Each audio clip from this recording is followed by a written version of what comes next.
Bismillahirrahmanirrahim. Assalamualaikum warahmatullahi wabarakatuh. Yang kami hormati Ketua Komisi 8 DPR RI, Bapak Wakil Menteri Agama, Bapak Sekjen Kementerian Kesehatan Republik Indonesia, Bapak Dirjen PHU Kementerian Agama, dan teman-teman jurnalis. Masih dalam suasana Idul Fitri, saya menyampaikan minal aidin, mohon maaf lahir dan batin. Pertama-tama, alhamdulillah, puji dan syukur kita panjatkan kehadirat Allah Subhanahu wa Ta'ala, Tuhan yang Maha Esa, atas rahmat dan karunia-Nya, sehingga di tengah pandemi COVID-19, kita tetap dapat melaksanakan tugas-tugas kita dengan baik.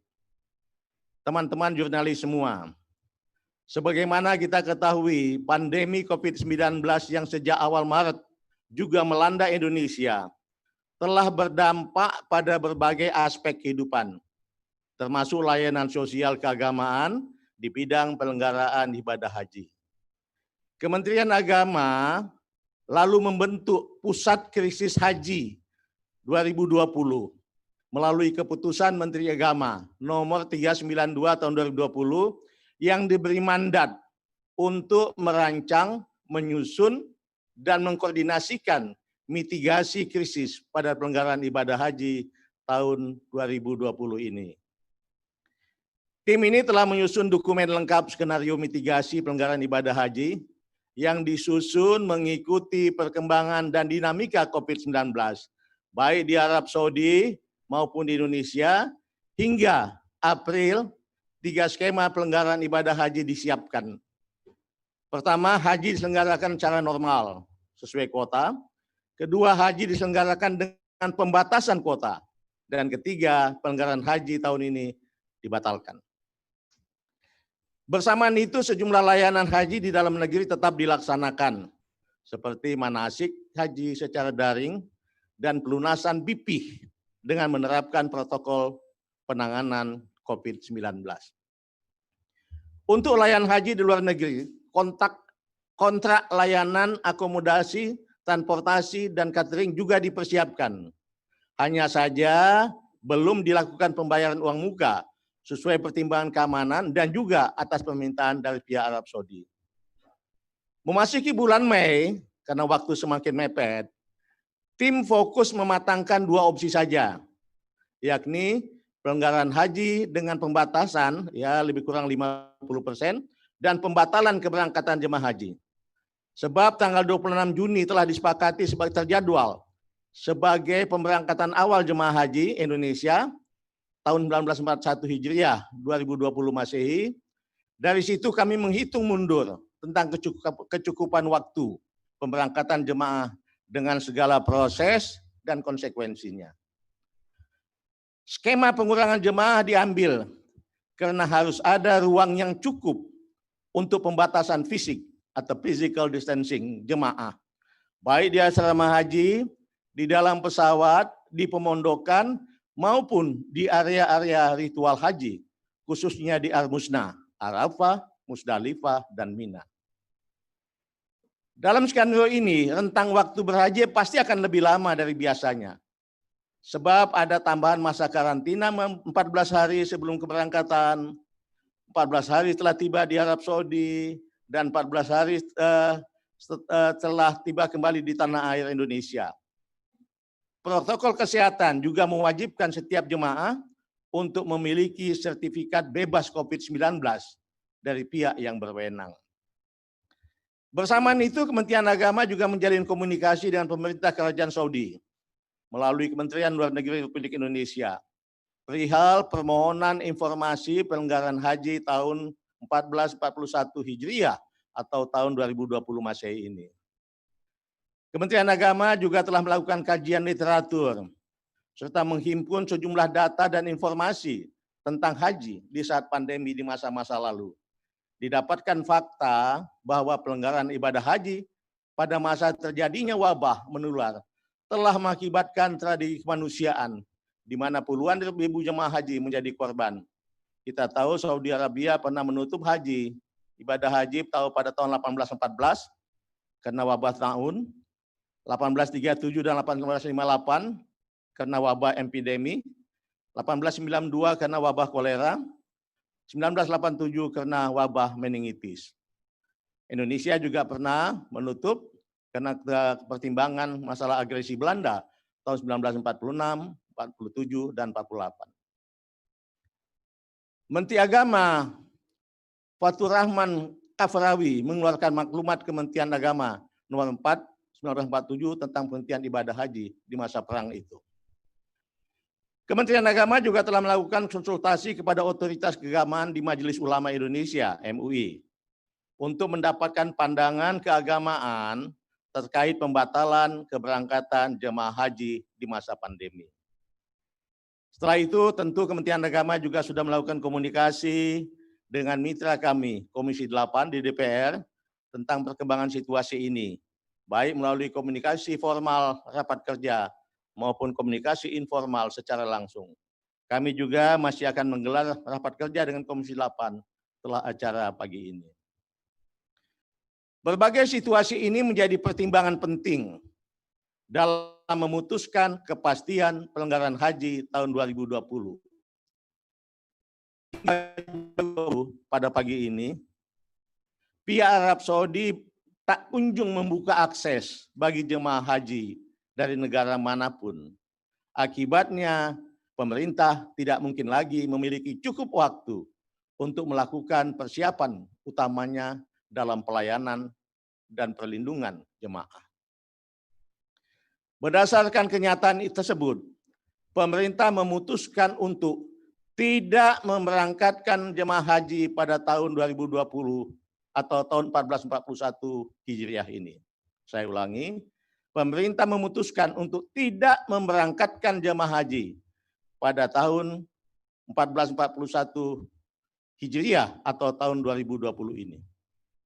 Keputusan ini saya sampaikan melalui keputusan Menteri Agama Republik Indonesia nomor 494 tahun 2020 tentang pembatalan keberangkatan jemaah haji pada pelanggaran ibadah haji tahun 1441 Hijriah atau tahun 2020 Masehi.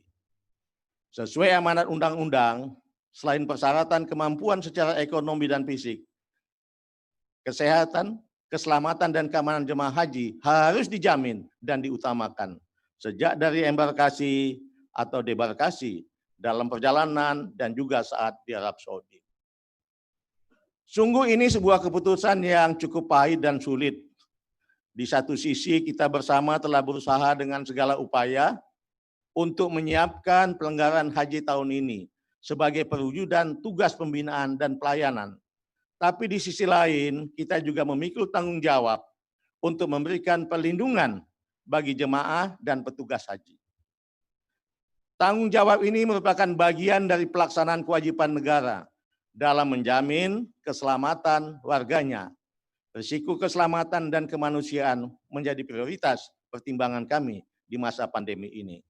Selain itu, juga risiko ibadah yang sangat mungkin terganggu jika haji diselenggarakan dalam situasi masih bertambahnya kasus positif COVID-19 di Arab Saudi dan juga di Indonesia. Keputusan yang pahit ini kita yakini paling tepat dan paling maslahat bagi jemaah dan petugas kita semua. Keputusan pembatalan keberangkatan haji ini sudah melalui kajian yang sangat mendalam karena pandemi COVID-19 yang melanda hampir seluruh negara di dunia, termasuk Indonesia dan Arab Saudi, dapat mengancam keselamatan jemaah. Agama mengajarkan menjaga jiwa adalah kewajiban yang harus diutamakan. Ini semua menjadi dasar pertimbangan dalam menetapkan kebijakan ini. Pembatalan keberangkatan jemaah haji ini berlaku untuk seluruh warga negara Indonesia. Maksudnya pembatalan itu tidak hanya untuk jemaah yang menggunakan kuota haji pemerintah, baik reguler maupun khusus, tapi juga jemaah yang akan menggunakan visa haji mujamalah atau undangan, atau furada yang bersifat visa khusus yang diterbitkan oleh Arab Saudi. Jadi tahun ini tidak ada pemberangkatan haji dari Indonesia bagi seluruh warga negara Indonesia. Teman-teman jurnalis semua, seiring keluarnya kebijakan pembatalan keberangkatan tersebut, jemaah haji reguler dan khusus yang telah melunasi biaya perjalanan haji atau BP tahun ini akan menjadi jemaah haji tahun 1442 Hijriah atau 2021 Masehi mendatang. Setoran pelunasan BP yang dibayarkan akan disimpan dan dikelola secara terpisah oleh Badan Pengelola Keuangan Haji. Nilai manfaatnya akan diberikan oleh BPKH atau Badan Pengelola Keuangan Haji kepada jemaah haji paling lambat 30 hari sebelum pemberangkatan kloter pertama penyelenggaraan haji tahun 1442 Hijriah atau 2021 Masehi mendatang. Ini saya garis bawahi, pemanfaatan diberikan kepada perorangan. Kenapa? Karena nilai pelunasan BP itu tidak sama. Yang paling rendah adalah sekitar 6 jutaan, yaitu untuk jemaah yang di Aceh dengan uang mukanya 25 juta. Sedangkan yang paling tinggi sekitar 16 juta untuk yang pemberangkatan dari Makassar. Jadi antara 6 juta sampai 16 juta. Jadi variasinya cukup banyak, oleh sebab itu saya garis bawahi, nilai manfaatnya itu diberikan kembali kepada mereka berdasarkan jumlah pelunasan BP yang dia bayarkan. Namun juga setoran pelunasan BP itu juga dapat diminta kembali oleh jemaah haji yang bersangkutan kalau memang dia butuhkan. Silakan bisa diatur dan kami akan mendukung itu semua dengan sebaik-baiknya.